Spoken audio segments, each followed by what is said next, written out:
नमस्कार दोस्तों, आपका इस वीडियो में स्वागत है। जैसा कि आप लोग जानते हैं कि हम लोग यूपी पीसीएस और आरआरबी से रिलेटेड टेस्ट सीरीज चालू कर रहे हैं और यह टेस्ट सीरीज जो है वो फुल टेस्ट सीरीज है और इस टेस्ट सीरीज में आने वाले यूपी पीसीएस और आरआरबी एग्जाम के लिए अत्यंत इंपॉर्टेंट क्वेश्चन दिए गए हैं। तो चलिए टाइम को बिना वेस्ट किए आगे बढ़ते हैं और आप लोगों से एक विनम्र निवेदन है कि आप लोग चैनल को सब्सक्राइब कर लें, वीडियो को लाइक करें, शेयर करें और कमेंट करें और इस वीडियो के पीडीएफ के लिए टेलीग्राम या व्हाट्सएप ग्रुप को ज्वाइन कर लें, जो कि लिंक जो है वो डिस्क्रिप्शन में दे दिया गया है। और इस टेस्ट सीरीज से हम लोग इस वीडियो में 50 क्वेश्चन करेंगे और नेक्स्ट 50 क्वेश्चन हम लोग नेक्स्ट वीडियो में करेंगे और इसी प्रकार 50-50 क्वेश्चन करके हम लोग इस टेस्ट सीरीज को 3 वीडियो में सॉल्व करेंगे। ओके, तो चलिए स्टार्ट करते हैं। पहला क्वेश्चन आपके स्क्रीन पे है। भारतीय संविधान की प्रस्तावना में न्याय के 3 भिन्न रूप सामाजिक, आर्थिक व राजनीतिक शामिल है। उनके संबंध में निम्न कथनों पर विचार कीजिए। पहला है, इसकी सुरक्षा मौलिक अधिकार व नीति निर्देशक सिद्धांत के विभिन्न उपबंधों के जरिए की जाती है।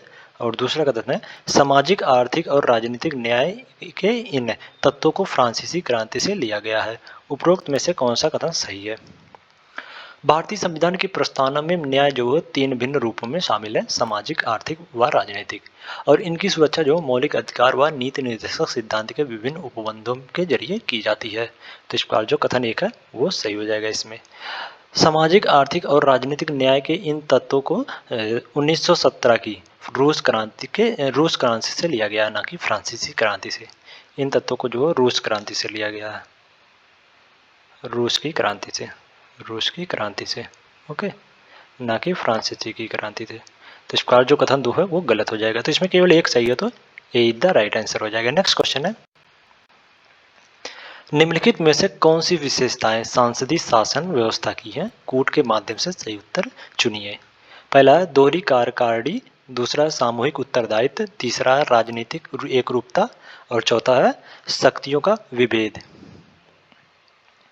सांसदीय शासन व्यवस्था की निम्न विशेषताएं मानी जाती हैं। इसमें दोहरी कार्यकारिणी, बहुमत के दल का शासन, सामूहिक उत्तरदायित्व, राजनीतिक एकरूपता, दोहरी सदस्यता, प्रधानमंत्री का नेतृत्व, निचले सदन का विघटन होना तथा शक्तियों का सम्मिश्रण है। जबकि एकल कार्यकारिणी, एकल सदस्यता, राष्ट्रपति का नियंत्रण, निचले सदन का विघटन न होना तथा शक्तियों का विभेदन जो राष्ट्रपति शासन की विशेषताएं हैं।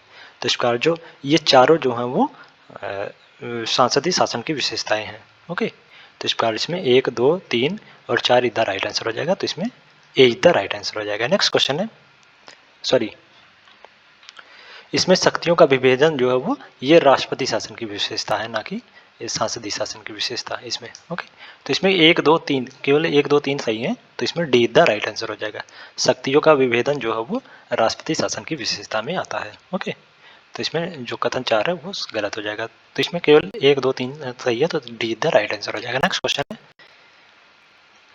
नीचे 2 कथन दिए गए हैं जिनमें से एक को अभिकथन ए और दूसरे को कारण आर कहा गया है। अभिकथन ए, भारत के संविधान निर्माताओं ने संघीय सरकार व्यवस्था को अपनाया, और कारण आर में कहा जा रहा है कि उन्होंने महसूस किया कि संघीय व्यवस्था से न केवल सरकार की शक्ति बढ़ेगी बल्कि क्षेत्रीय स्वायत्तता एवं राष्ट्र एकता में अभिवृद्धि होगी।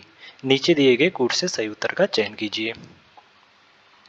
संविधान निर्माताओं के सामने एकल सरकार व्यवस्था और संघीय सरकार व्यवस्था के रूप में 2 प्रकार की व्यवस्थाएं थीं, परंतु भारतीय संविधान निर्माताओं ने संघीय सरकार व्यवस्था को अपनाया क्योंकि उन्होंने महसूस किया कि इससे न केवल सरकार की शक्ति बढ़ेगी बल्कि क्षेत्रीय स्वायत्तता या राष्ट्रीय एकता में भी अभिवृद्धि होगी। और भारत जो है क्षेत्रीय तथा सांस्कृतिक विविधताओं वाला देश है। तो इस प्रकार अभिकथन और कारण जो है वो दोनों सही है, और कारण जो है वो अभिकथन का सही व्याख्या भी कर रहा है। तो इसमें ए इज द राइट आंसर हो जाएगा। नेक्स्ट क्वेश्चन है, अनुच्छेद 249 के संबंध में निम्न कथनों पर विचार कीजिए। पहला कथन है, अनुच्छेद 249 के अनुसार राज्यसभा अपने 2/3 बहुमत से राज्य सूची के विषय पर कानून बनाने का अधिकार संसद को दे सकती है, जो एक बार में अधिकतम 1 वर्ष तक लागू होगा। और दूसरा कथन है, राज्यसभा द्वारा किसी विषय के संबंध में अधिकतम 5 बार ही ऐसे प्रस्ताव पास किए जा सकता है। उपयुक्त में से कौन सा कथन सही है? संविधान के अनुच्छेद 249 के खंड 1 के अनुसार राज्यसभा जो है अपने 2/3 बहुमत से राज्य सूची के विषय के मामले में कानून बनाने का अधिकार जो संसद को दे सकती है। जो अनुच्छेद 249 के खंड 2 के अनुसार 1 वर्ष से अधिक समय के लिए प्रवृत्त नहीं होगा। इसे आगे असंख्य बार राज्यसभा द्वारा प्रस्ताव पारित कर बढ़ाया जा सकता है, परंतु इसे एक बार में 1 वर्ष से अधिक के लिए नहीं बढ़ाया जा सकता। तो इस प्रकार जो कथन 1 है वो सही हो जाएगा, जबकि कथन 2 जो है वो गलत हो जाएगा। इसे राज्यसभा द्वारा किसी विषय के संबंध में अधिकतम जो चाहे जितनी बार ऐसे प्रस्ताव पास किए जा सकते हैं, और जो कथन 1 है वो सही है। ओके, तो इसमें केवल एक सही है, तो ए इज द राइट आंसर हो जाएगा। नेक्स्ट क्वेश्चन है, निम्न कथनों पर विचार कीजिए। पहला, शंकरी प्रसाद केस 1951 में उच्चतम न्यायालय ने माना कि अनुच्छेद 368 के तहत संसद की संशोधन शक्ति में संविधान के भाग 3 के मौलिक अधिकारों में संशोधन करने की शक्ति शामिल नहीं है। और दूसरा कथन है, गोलकनाथ केस 1967 में उच्चतम न्यायालय ने निर्णय दिया कि संसद जो है वो अनुच्छेद 368 के तहत संशोधन शक्ति का उपयोग संविधान के भाग 3 के मौलिक अधिकारों को कम करने या छीनने के लिए कर सकती है। उपरोक्त में से कौन सा कथन सही है? प्रश्नगत दिए गए दोनों कथन जो हो गलत हैं, क्योंकि उच्चतम न्यायालय ने शंकरी प्रसाद केस में यह माना कि अनुच्छेद 368 के तहत संविधान जो होगा संविधान के भाग 3 में संशोधन करने की शक्ति शामिल है, जबकि इसमें बोला गया है संविधान शक्ति शामिल नहीं है, बल्कि इसमें अनुच्छेद भाग 3 के मौलिक अधिकार में संशोधन करने की शक्ति जो शामिल है। केस शंकरी प्रसाद केस में उच्चतम न्यायालय ने निर्णय दिया था, तो इसका जो कथन एक है वो गलत हो जाएगा इसमें। ओके, और जबकि इस निर्णय को उसने गोलकनाथ केस में पलट दिया और कहा कि अनुच्छेद 368 के तहत संशोधन शक्ति का उपयोग जो है वो संविधान के भाग 3 में ग्रांटीकृत मौलिक अधिकारों को कम करने या छीनने के लिए नहीं किया जा सकता। तो इसका जो कथन 2 है वो भी गलत हो जाएगा। तो इसमें कोई भी कथन जो सही नहीं है, तो इसमें डी द राइट आंसर हो जाएगा इसमें। नेक्स्ट क्वेश्चन है,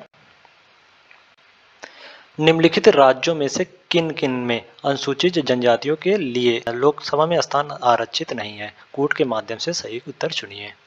पहला है केरल, दूसरा हरियाणा, तीसरा अरुणाचल प्रदेश और चौथा सिक्किम।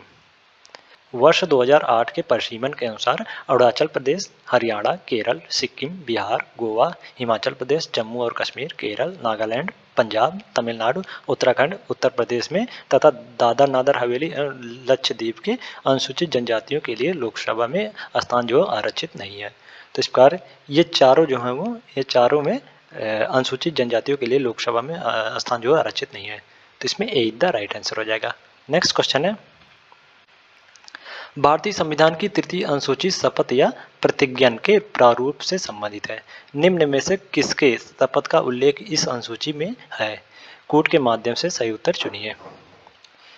तृतीय अनुसूची में राष्ट्रपति के शपथ का उल्लेख जो है नहीं है। ओके, राष्ट्रपति का शपथ का उल्लेख जो है तृतीय अनुसूची में नहीं है।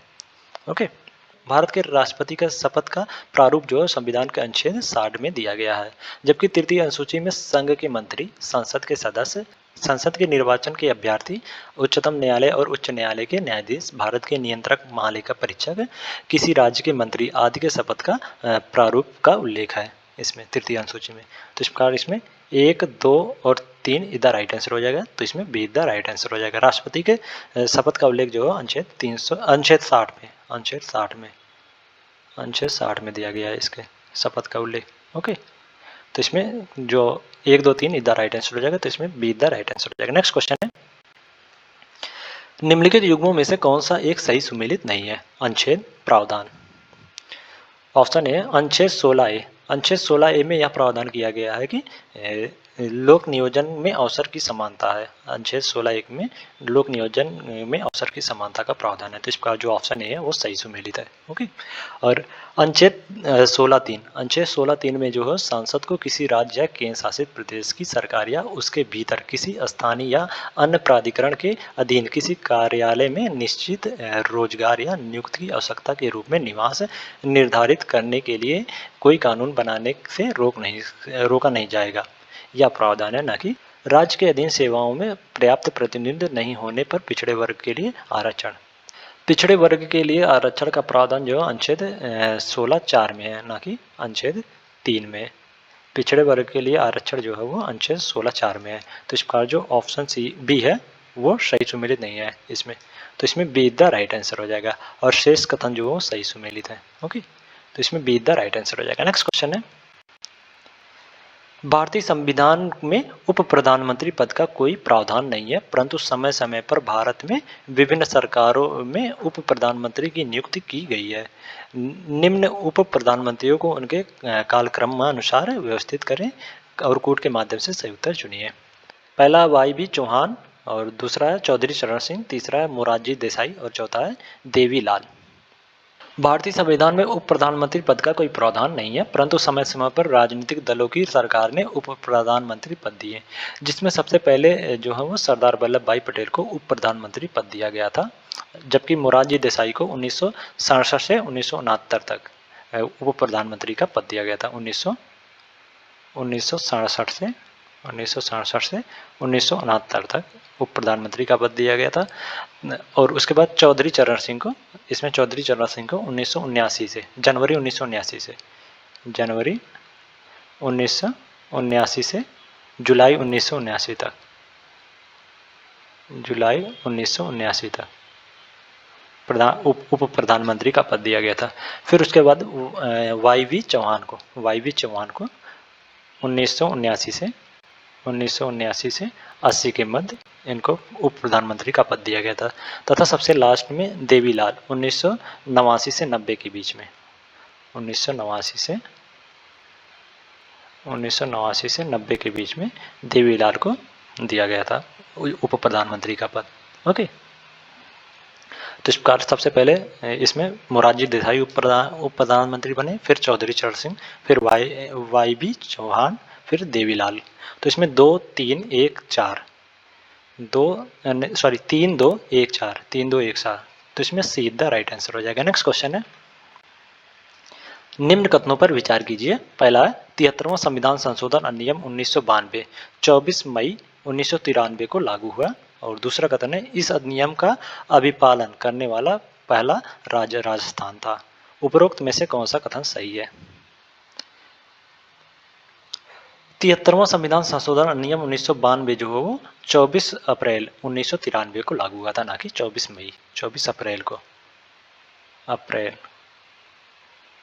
24 अप्रैल को लागू हुआ था। ओके, अप्रैल को। तो इस प्रकार जो कथन एक है वो गलत हो जाएगा इसमें। ओके, और मध्य प्रदेश जो है पहला राज्य था जिसने इस अधिनियम का अभिपालन किया। और मध्य प्रदेश की विधानमंडल ने मध्य प्रदेश पंचायत राज्य अधिनियम 1993 अधिनियमित किया, जिसके तहत वह जो 1994 पंचायत चुनाव आयोजित किया गया। तो इस प्रकार जो कथन 2 है वो भी गलत हो जाएगा।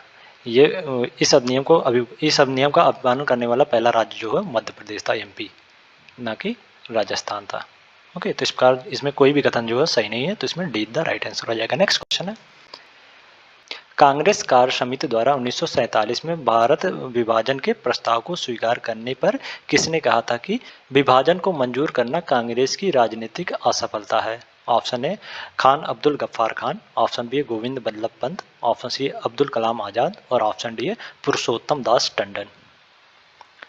अब्दुल कलाम आजाद ने कांग्रेस कार्य समिति की बैठक में गोविंद बल्लभ पंत द्वारा प्रस्तुत भारत विभाजन के प्रस्ताव पर समर्थन किया, परंतु इन्होंने कहा कि विभाजन को मंजूर करना कांग्रेस की राजनीतिक असफलता है। तो इस प्रकार जो ऑप्शन सी है वो सही हो जाएगा इसमें। नेक्स्ट क्वेश्चन है, भारत छोड़ो आंदोलन प्रारंभ करने से पूर्व मुंबई में हुए अधिवेशन में अपने भाषण के दौरान गांधी जी ने निम्न बातें कही। पहला, सरकारी कर्मचारी नौकरी छोड़े और कांग्रेस के प्रति अपनी निष्ठा की घोषणा कर दें। और दूसरा कथन है, सैनिक अपने देशवासियों पर गोली चलाने से इनकार कर दें। और तीसरा है, छात्र पढ़ाई छोड़कर आंदोलन में शामिल हों। और चौथा है, राजा महाराजा भारतीय जनता की प्रभुत्व स्वीकार करें। उपरोक्त में से सत्य कथन है।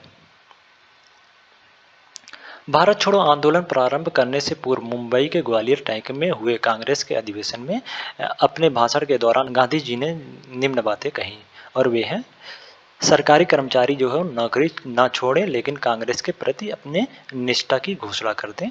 दूसरा, छात्र तभी पढ़ाई छोड़ें जब आज़ादी प्राप्त होने तक अपने इस निर्णय पर दृढ़ रह सकें।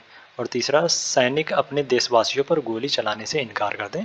और चौथी बात है, राजा महाराजा भारतीय जनता की प्रभुसत्ता स्वीकार करें और उनकी रियासतों में रहने वाली जनता अपने को भारतीय राष्ट्र का अंग घोषित कर दें। इस प्रकार कथन 1 और 3 जो है वो गलत हो जाएगा, जबकि कथन 2 और 4 है वो सही हो जाएगा इसमें। ओके, इसमें 1 और 3 जो है वो गलत है, जबकि कथन 2 और 4 जो है वो सही है। तो इसमें 2 और 4 सही है, तो ए इज द राइट आंसर हो जाएगा। नेक्स्ट क्वेश्चन है, निम्न में से कौन सा कथन सही नहीं है? ऑप्शन है, अथर्ववेद का फारसी में अनुवाद हाजी इब्राहिम सरहिंद तथा बदायूनी ने किया था। और ऑप्शन बी है, पंचतंत्र का फारसी अनुवाद जो है अब्दुल फजल ने अनवर ए सुहेली नाम से किया। और ऑप्शन सी है, भगवत पुराण का फारसी अनुवाद जो है वो टोडरमल ने किया। और ऑप्शन डी है, राज तरंगड़ी का फारसी में अनुवाद फैजी ने किया था। राज तरंगड़ी का फारसी में अनुवाद जो है शाह मोहम्मद साहबादी ने किया था, ना कि फैजी ने। तो इस प्रकार जो ऑप्शन डी है वो गलत है, जबकि अन्य कथन जो है वो सही है। फैजी ने गणित की पुस्तक लीलावती का फारसी में अनुवाद किया था। तो इस प्रकार जो ऑप्शन डी है इसमें सही हो जाएगा। नेक्स्ट क्वेश्चन है, नीचे दो कथन दिए गए हैं जिनमें से एक को अभिकथन ए और दूसरे को कारण आर कहा गया। अभिकथन ए, मई 1934 में अखिल भारतीय कांग्रेस समाजवादी पार्टी को औपचारिक मान्यता दी गई, जिसके अध्यक्ष जो हो आचार्य नरेंद्र देव तथा महासचिव जयप्रकाश नारायण बने। और कारण आर में कहा जा रहा है कि इन्होंने कांग्रेस समाजवादी पार्टी की स्थापना युवा वर्ग को कम्युनिस्ट पार्टी की ओर जाने से रोकने के उद्देश्य से की। नीचे दिए गए कूट से सही उत्तर का चयन कीजिए। मई 1934 ईस्वी में पटना में कांग्रेस समिति की बैठक के दौरान ही कांग्रेस समाजवादी पार्टी की एक अलग बैठक हुई। इसमें इसको औपचारिक मान्यता दी गई। इस पार्टी के अध्यक्ष जो है वो आचार्य नरेंद्र देव, जबकि महासचिव जयप्रकाश नारायण बनाए गए। इन नेताओं ने युवा वर्ग को कम्युनिस्ट पार्टी की ओर जाने से रोकने के लिए कांग्रेस समाजवादी पार्टी की स्थापना की थी। इस प्रकार अभिकथन और कारण जो है वो दोनों सही है, और कारण जो है वो अभिकथन का सही स्पष्टीकरण भी है। तो इस प्रकार जो ऑप्शन ए है वो सही हो जाएगा इसमें। नेक्स्ट क्वेश्चन है, पूना पैक्ट के संबंध में निम्नलिखित कथनों पर विचार कीजिए। पहला है, सांप्रदायिक निर्णय के विरुद्ध गांधी जी 20 सितंबर 1932 को यरवदा जेल में ही अनशन पर बैठ गए, जो कि गांधी जी का पहला आमरण अनशन था। और कथन 2 में है, 24 सितंबर को पूना समझौता के बाद गांधी जी ने तुरंत अपना अनशन तोड़ दिया। उपरोक्त में से कौन सा कथन सही है? ब्रिटिश प्रधानमंत्री रैमजे मैकडोनाल्ड ने सांप्रदायिक निर्णय की घोषणा की, जिसके विरुद्ध गांधी जी ने 20 सितंबर 1932 को यरवदा जेल में ही आमरण अनशन पर बैठ गए, जो कि गांधी जी का पहला आमरण अनशन था। और 24 सितंबर को डॉक्टर बी.आर. अम्बेडकर और गांधी जी के अनुयायियों के मध्य पूना समझौता हुआ। और इस समझौते के बाद 26 सितंबर 1932 को गांधी जी ने अपना आमरण अनशन तोड़ा दिया। तो इसका जो कथन 2 है वो गलत हो जाएगा। पूना समझौते के 2 दिन बाद जो गांधी जी ने अपना आमरण अनशन छोड़ा था, ना कि तुरंत बाद। तो इसका जो कथन 2 है वो गलत हो जाएगा, जबकि कथन 1 जो है वो सही है पूना समझौता के संबंध में। तो इसमें ए इज द राइट आंसर हो जाएगा, केवल एक सही है तो ए इज द राइट आंसर हो जाएगा। नेक्स्ट क्वेश्चन है, निम्नलिखित में से कौन सा कथन सही नहीं है? ऑप्शन है, इंकलाब जिंदाबाद का नारा मौलवी हसरत मोहानी द्वारा लिखा गया था। और ऑप्शन बी है, अशफाक उल्ला खां भारतीय स्वतंत्रता के लिए फांसी पाने वाले पहले रिकॉर्डेड मुसलमान थे। और ऑप्शन सी है, अक्टूबर 1928 ईस्वी में चंद्रशेखर आजाद के नेतृत्व में दिल्ली में हिंदुस्तान सोशलिस्ट रिपब्लिकन एसोसिएशन की स्थापना हुई। और ऑप्शन डी है, मास्टर शूर सेन ने बंगाल में इंडियन रिपब्लिकन आर्मी की स्थापना की थी।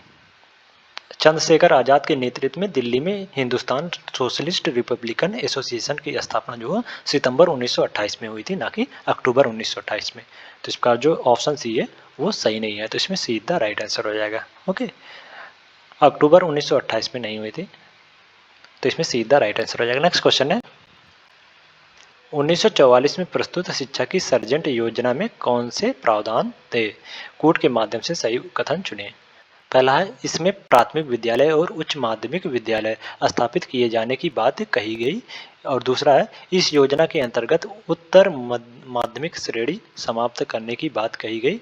और तीसरा है, 6 से 11 वर्ष के बच्चों के लिए व्यापक निःशुल्क और अनिवार्य शिक्षा दिए जाने की व्यवस्था की गई। और चौथा है, उच्च विद्यालय दो प्रकार के होंगे, विद्या विषयक और व्यावसायिक शिक्षा के लिए। 1944 में प्रस्तुत सार्जेंट योजना में ये सभी प्रावधान जो शामिल थे। ओके, तो इस प्रकार जो ऑप्शन डी है वो सही हो जाएगा इसमें। नेक्स्ट क्वेश्चन है, निम्न कथनों पर विचार कीजिए। पहला है, भारत में पहला अंग्रेजी भाषा समाचार पत्र बंगाल गजट था, जिसका प्रकाशन जेम्स अगस्टस हिक्की ने किया था। और दूसरा कथन है, हिंदी भाषा का पहला समाचार पत्र उदंत मार्तंड था, इसके प्रकाशक जो थे वो जुगल किशोरी शुक्ला थे। उपरोक्त में से कौन सा कथन सही है? जेम्स अगस्ट हिक्की द्वारा 1780 में भारत में अंग्रेजी भाषा के प्रथम समाचार पत्र बंगाल गजट का प्रकाशन किया गया, जबकि हिंदी भाषा का पहला समाचार पत्र जो उदंत मार्तंड था, और इसका प्रकाशन जो 1826 ईस्वी में कलकत्ता के जुगल किशोरी शुक्ल ने किया था। तो इस प्रकार जो इसमें दोनों कथन जो है वो सही है, तो इसमें सीधा राइट आंसर हो जाएगा। नेक्स्ट क्वेश्चन है, सूची 1 को सूची 2 से सुमेलित करें तथा नीचे दिए गए कोड की सहायता से सही उत्तर चुनिए। सूची 1 में वेद और सूची 2 में उपवेद। ऋग्वेद का उपवेद जो है आयुर्वेद होता है, तो इस प्रकार जो ऑप्शन ए है वो 4 से सुमेलित हो जाएगा। सामवेद का उपवेद जो हो गंधर्व वेद है, तो इस प्रकार जो ऑप्शन बी है वो 3 से सुमेलित हो जाएगा। और यजुर्वेद का उपवेद जो है वो धनुर्वेद है, तो इस प्रकार सी का 1 से सुमेलित हो जाएगा। और अथर्ववेद का उपवेद जो है वो शिल्पवेद है, तो इस प्रकार डी का 2 से सुमेलित हो जाएगा। तो इसमें 4, 3, 1, 2 इज द राइट आंसर हो जाएगा, तो इसमें B is the right answer हो जाएगा। नेक्स्ट क्वेश्चन है, मौर्य प्रशासन के संबंध में अर्थशास्त्र में 18 तीर्थ का उल्लेख मिलता है, जिसमें प्रत्येक तीर्थ एक अलग विभाग का उत्तरदायित्व संभालता है। निम्न में से कौन सा सुमेलित नहीं है? तीर्थ विभाग समाहर्ता जो है वो राजस्व विभाग का प्रधान अधिकारी होता है, ना कि राजकीय कोषाध्यक्ष होता है। राजकीय कोषाध्यक्ष जो है वो सन्नादिका नामक तीर्थ होता है, सन्नादिका नामक।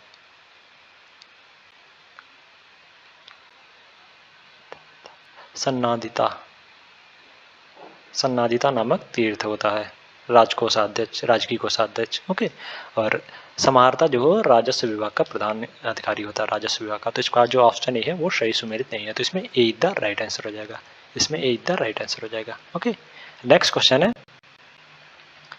मथुरा कला शैली के संबंध में निम्न कथनों पर विचार कीजिए। पहला है, इस कला शैली की मूर्तियों के निर्माण में काले स्लेटी पत्थर का प्रयोग किया गया है। और दूसरा कथन है, इस कला शैली में बुद्ध, हिंदू और जैन तीनों धर्म से संबंधित मूर्तियों का निर्माण किया गया है। उपरोक्त में से कौन सा कथन सही है? मथुरा कला शैली का विकास जो कुषाण शासक कनिष्क के समय में हुआ। इस शैली में लाल बलुआ पत्थर का उपयोग जो है वो मूर्ति बनाने में किया गया है। इसमें बुद्ध, हिंदू और जैन तीनों धर्म से संबंधित मूर्तियों का निर्माण किया गया है। समानता माना जाता है कि भगवान बुद्ध की प्रथम मूर्ति का निर्माण जो है मथुरा कला शैली में ही किया गया था। तो इस प्रकार जो इसमें दोनों कथन जो है, सॉरी, कथन 1 जो है वो गलत हो जाएगा इसमें, और कथन 2 जो है वो सही है। ओके, इस शैली में मूर्तियों के निर्माण में लाल बलुआ रंग के पत्थर का प्रयोग किया गया था, ना कि काले स्लेटी रंग का। तो इस प्रकार जो कथन 1 है वो गलत हो जाएगा, जबकि कथन 2 जो है वो सही है, तो इसमें बी द राइट आंसर हो जाएगा। नेक्स्ट क्वेश्चन है, महमूद गजनवी ने भारत पर 17 बार आक्रमण किया। महमूद गजनवी का भारत पर आक्रमण करने के पीछे क्या उद्देश्य थे? कूट के माध्यम से सही उत्तर चुनिए। पहला है, वह भारत के धन संपदा को लूटकर अपने मध्य एशियाई सैन्य अभियानों के लिए पर्याप्त धन एकत्रित करना चाहता था। और दूसरा कथन है, वह पड़ोस के हिंदू राज्य को नष्ट कर उससे लंबे समय से चले आ रहे शत्रुता की अस्थायी समाधान करना चाहता था। और तीसरा है, भारत में अपने राज्य की स्थापना करना। और चौथा है, इस्लाम का प्रसार करना। महमूद गजनवी द्वारा भारत पर आक्रमण करने के पीछे जो निम्न उद्देश्य थे। और पहला उद्देश्य जो उसका था वो भारत की धन संपदा को लूटकर अपने मध्य एशियाई सैन्य अभियान के लिए पर्याप्त धन एकत्रित करना। और दूसरा उद्देश्य उसका था कि पड़ोस के हिंदू राज्य को नष्ट कर उससे लंबे समय से चली आ रही शत्रुता की अस्थायी समाधान करना। और तीसरा है, इस्लाम धर्म का प्रसार करना। और चौथा है, यश प्राप्त करना। इसका उद्देश्य जो कहीं भी भारत में अपने राज्य की स्थापना करना नहीं था। तो इस प्रकार जो कथन 3 है वो गलत हो जाएगा महमूद गजनवी के भारत आक्रमण के संबंध में। तो इसमें केवल 1, 2 और 4 सही है। तो इसमें सी द राइट आंसर हो जाएगा। नेक्स्ट क्वेश्चन है, नीचे दो कथन दिए गए हैं जिनमें से एक को अभिकथन ए और दूसरे को कारण आर कहा गया है। अभिकथन ए, नाभिक में समान आवेश वाले प्रोटॉन कणों के मौजूद होने के बावजूद वह अस्थायी होता है। और कारण आर में कहा जा रहा है कि नाभिक बल प्रोटॉनों के प्रतिकर्षण बल से अधिक होता है। नीचे दिए गए कूट से सही उत्तर का चयन कीजिए। परमाणु जो हो नाभिक में न्यूक्लियन हो यानी प्रोटॉन और न्यूट्रॉन को परस्पर बांधे रखने वाला आकर्षण बल नाभिकीय बल कहलाता है। समान आवेश के कारण प्रोटॉन में प्रतिकर्षण होता है, परंतु इस प्रतिकर्षण के बावजूद नाभिक जो अस्थायी होता है, क्योंकि नाभिक बल जो प्रतिकर्षण बल से अधिक होता है। तो इस प्रकार इसमें अभिकथन और कारण जो है वो दोनों सत्य हैं और कारण जो है अभिकथन का सही व्याख्या भी कर रहा है। तो इस प्रकार जो ऑप्शन ए है वो सही हो जाएगा इसमें। नेक्स्ट क्वेश्चन है, उबलते जल की अपेक्षा भाप से जलने पर अधिक कष्ट होता है, क्यों? ऑप्शन ए, भाप की गुप्त ऊष्मा का मान कम होता है। ऑप्शन बी है, जल की गुप्त ऊष्मा का मान अधिक होता है। ऑप्शन सी है, भाप की गुप्त ऊष्मा का मान अधिक होता है। और ऑप्शन डी, दोनों की गुप्त ऊष्मा का मान बराबर होता है। उबलते जल की अपेक्षा भाप से जलने पर अधिक कष्ट होता है, यद्यपि दोनों का तापमान जो 100 डिग्री सेल्सियस ही होता है, क्योंकि उबलते जल की अपेक्षा भाप की गुप्त ऊष्मा जो है वो गुप्त ऊष्मा का मान जो है वो अधिक होता है। उबलते जल की अपेक्षा भाप का गुप्त ऊष्मा का मान जो अधिक होता है, इसलिए अधिक कष्ट होता है भाप से जलने पर। तो इसका जो ऑप्शन सी है उसमें सही हो जाएगा। नेक्स्ट क्वेश्चन है, प्रकाश द्वारा एक वर्ष में तय की गई दूरी का मान है।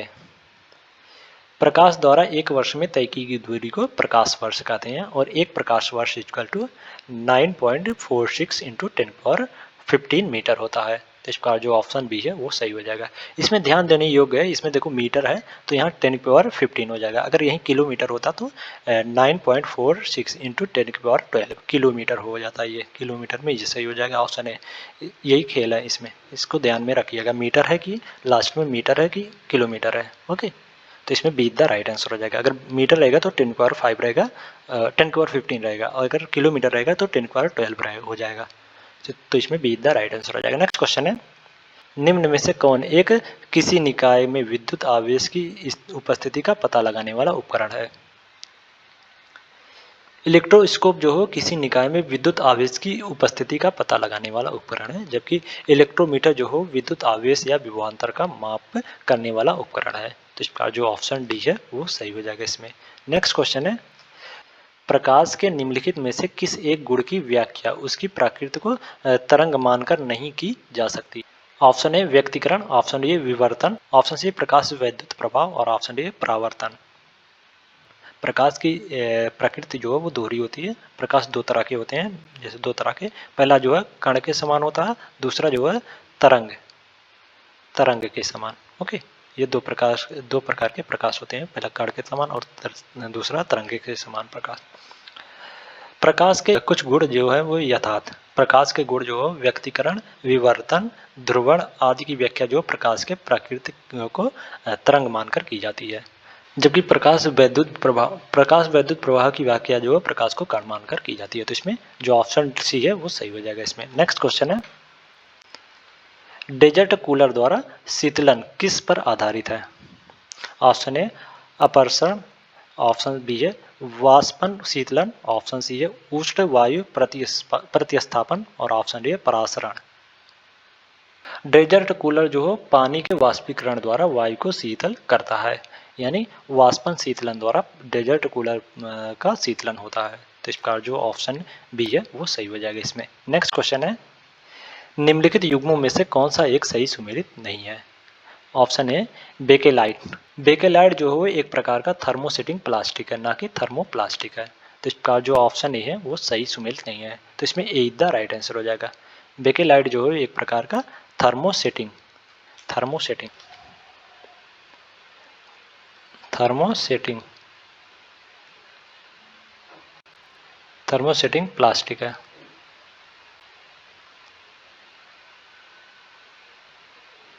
प्लास्टिक है। बेकेलाइट, ना कि थर्मोप्लास्टिक। तो इसका जो ऑप्शन ए है वो सही सुमेलित नहीं है। तो इसमें ए द राइट आंसर हो जाएगा। नेक्स्ट क्वेश्चन है, सूची 1 को सूची 2 से सुमेलित करें तथा नीचे दिए गए कूट्स की सहायता से सही उत्तर चुनिए। सूची 1 में है नौसादर नौसादा जो अम्लीय क्लोराइड है, एक प्रकार का अम्लीय क्लोराइड को नौसादर कहा जाता है। तो इस प्रकार जो ऑप्शन ए है वो 3 से सुमेलित हो जाएगा।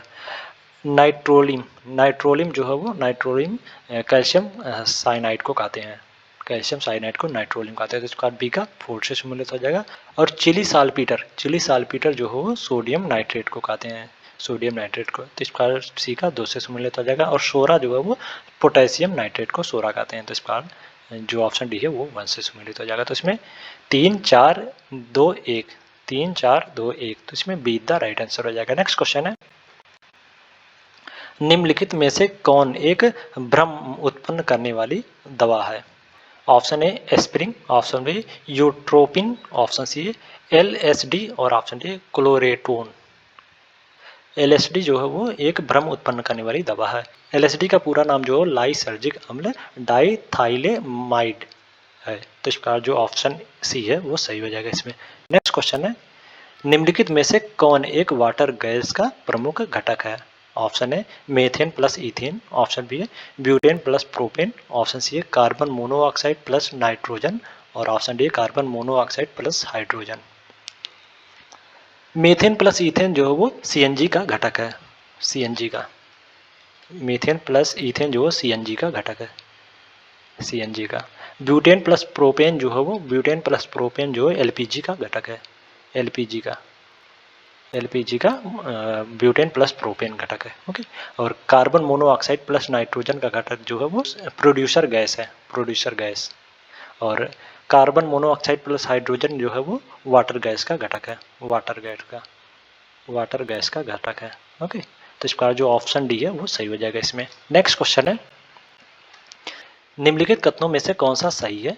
पहला है सिराओं में शुद्ध रक्त बहता है और दूसरा कथन है फुफ्सी सिराओं में अशुद्ध रक्त बहता है। सिराएं जो हैं शरीर के विभिन्न अंगों से रुधि को हृदय की ओर ले जाती हैं। सिराओं में समानता अशुद्ध या कार्बन डाइऑक्साइड युक्त रुधिर बहता है, सिवाय फुफ्फुस सिरा में जिसमें शुद्ध रक्त बहता है। अतः कोई भी कथन जो सत्य नहीं है इसमें। सिराओं में जो है अशुद्ध रक्त बहता है, ना कि शुद्ध रक्त। तो इस बार जो कथन एक है वो गलत हो जाएगा।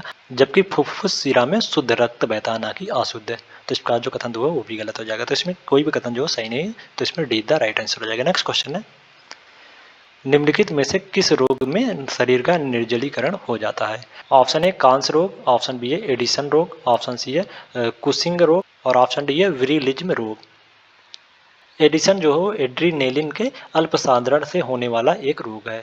इस रोग में जो है रुधिर दाब कम हो जाता है तथा सोडियम एंश जल का उत्सर्जन बढ़ जाता है, जिससे निर्जलीकरण हो जाता है। तो इसका जो ऑप्शन बी है वो सही हो जाएगा इसमें।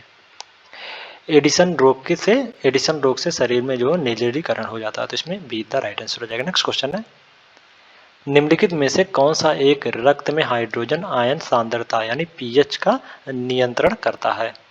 ऑप्शन ए यकृत, ऑप्शन बी है त्वचा, ऑप्शन सी है फेफड़ा और ऑप्शन डी है वृक्क।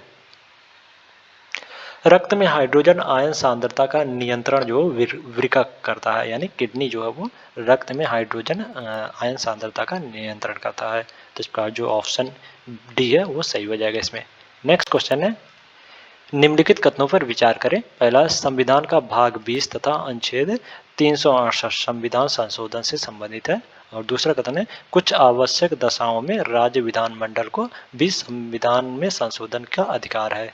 सत्य कथन चुने। संविधान का भाग 20 तथा अनुच्छेद 368 जो संविधान संशोधन से संबंधित है। भारत में संविधान संशोधन की शक्ति जो सांसद को दी गई है। राज्य विधानमंडल को संविधान संशोधन का अधिकार नहीं है। तो इस प्रकार जो कथन एक है वो सही हो जाएगा, जबकि कथन दो जो है वो गलत हो जाएगा। तो इसमें केवल एक सही है, तो ए द राइट आंसर हो जाएगा। नेक्स्ट क्वेश्चन है, निम्नलिखित कथनों में से कौन सा एक सत्य है? ऑप्शन ए मूल संविधान में राजनीतिक दल के संबंध में कोई उल्लेख नहीं था। ऑप्शन बी है 10वीं अनुसूची में दल परिवर्तन के आधार पर निरर्हता का उपबंध है। ऑप्शन सी 52वें संविधान संशोधन अधिनियम 1985 द्वारा संविधान में 10वीं अनुसूची जोड़कर राजनीतिक दल को संवैधानिक मान्यता दी गई। और ऑप्शन डी है सभी कथन सत्य हैं। प्रश्नगत दिए गए जो हैं सभी कथन जो है इसमें सत्य हैं, तो इसमें डी द राइट आंसर हो जाएगा। नेक्स्ट क्वेश्चन है, निम्नलिखित संवैधानिक संशोधन में से कौन सा एक राज्य पुनर्गठन अधिनियम 1955 को पारित करने के लिए किया गया था? ऑप्शन है चतुर्थ संविधान संशोधन, ऑप्शन बी है पंचम संविधान संशोधन, ऑप्शन सी है सातवां संविधान संशोधन और ऑप्शन डी है आठवां संविधान संशोधन। सातवां संविधान संशोधन जो है वो राज्य पुनर्गठन अधिनियम 1955 को पारित करने के लिए किया गया था। इसके द्वारा राज्य का पुनर्गठन जो है वो 14 राज्यों तथा 6 संघ शासित क्षेत्रों में किया गया था।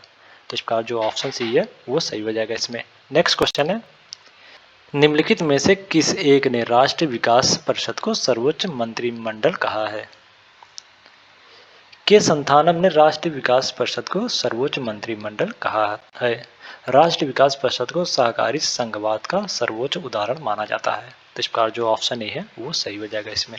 नेक्स्ट क्वेश्चन है, नीचे दो कथन दिए गए हैं जिनमें से एक को अभिकथन ए और दूसरे को कारण आर कहा गया है। अभिकथन ए, अंतर्राज्यीय परिषद के गठन का अधिकार राष्ट्रपति को प्राप्त है, और कारण आर में कहा जा रहा है कि राष्ट्रपति इस परिषद का पदेन अध्यक्ष होता है। नीचे दिए गए कूट से सही उत्तर का चयन कीजिए। अंतर्राज्यीय परिषद का गठन जो राष्ट्रपति द्वारा किया जाता है तथा प्रधानमंत्री जो इसका पदेन अध्यक्ष होता है। तो इसका जो अभिकथन है वो सही है, जबकि कारण जो है वो गलत है। तो इसमें सीधा राइट आंसर हो जाएगा। नेक्स्ट क्वेश्चन है, सल्तनत काल में प्रांतों को विभिन्न इकाइयों में विभाजित कर जिले तथा सिक की स्थापना सबसे पहले किस सुल्तान ने की? ऑप्शन है इल्तुतमिश, ऑप्शन बी है रजिया, ऑप्शन सी है बलबन और ऑप्शन डी है अलाउद्दीन खिलजी। सल्तनत काल में प्रत्येक प्रांत जो है वो अनेक जिलों या सिकों में विभाजित किया गया था।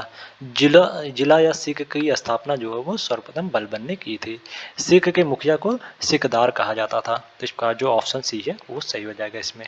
नेक्स्ट क्वेश्चन है, निम्न में से भारत के कौन से ऐसे राज्य या केंद्र शासित प्रदेश हैं जिनकी सीमाएं कम से कम 3 देशों की सीमाओं को स्पष्ट करती हैं? कूट के माध्यम से सही उत्तर चुनिए। पहला है लद्दाख, दूसरा है अरुणाचल प्रदेश, तीसरा है पश्चिम बंगाल और चौथा है सिक्किम।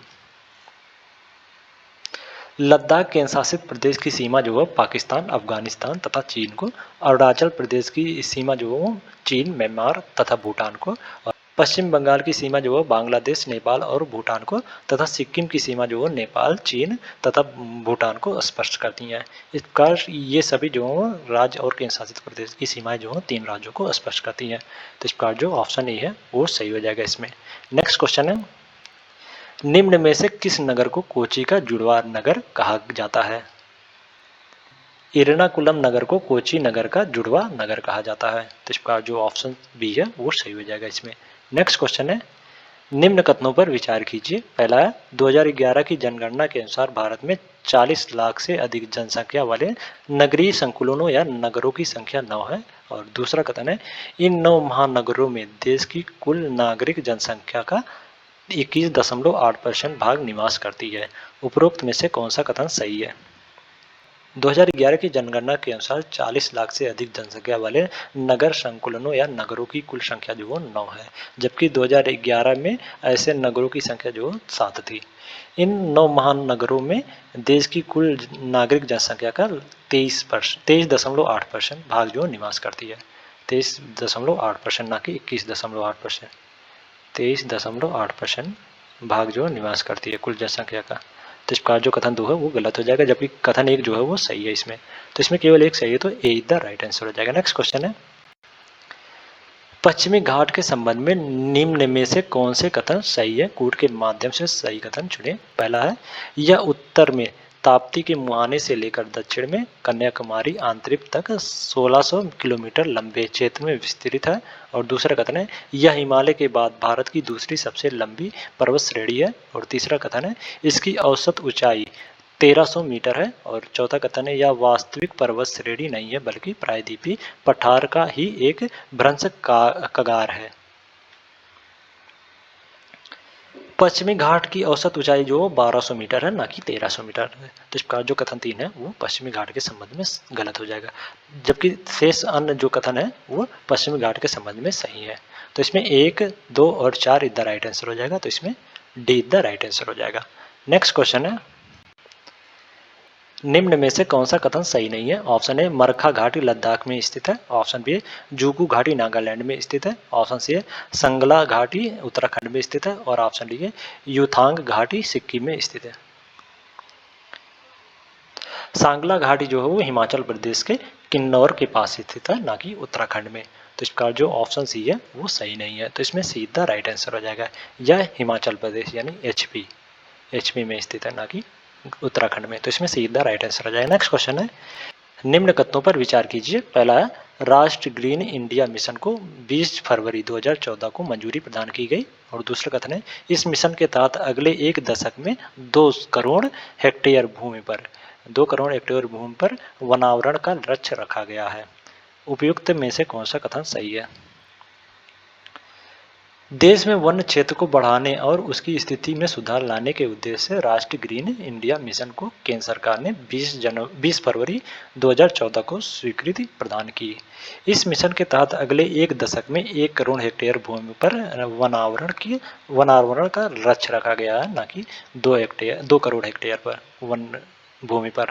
तो इस प्रकार जो कथन A2 है वो गलत हो जाएगा, जबकि कथन 1 जो है वो सही है राष्ट्रीय ग्रीन इंडिया मिशन के संदर्भ में। तो इसमें केवल एक सही है, तो ए द राइट आंसर हो जाएगा। नेक्स्ट क्वेश्चन है, कौन से कारक महासागरीय धाराओं की उपस्थिति को प्रभावित करते हैं? कोड के माध्यम से सही उत्तर चुनिए। पहला पृथ्वी की आकृति, दूसरा तापमान में भिन्नता, तीसरा लवणता में भिन्नता और चौथा पृथ्वी का परिभ्रमण। महासागरीय धाराओं की उत्पत्ति जो कई कारकों पर निर्भर करती है।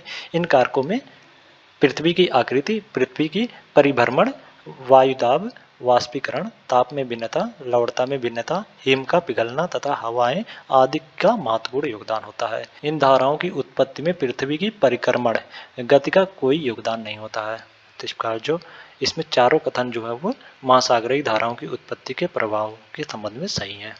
तो इसमें डी द राइट आंसर हो जाएगा।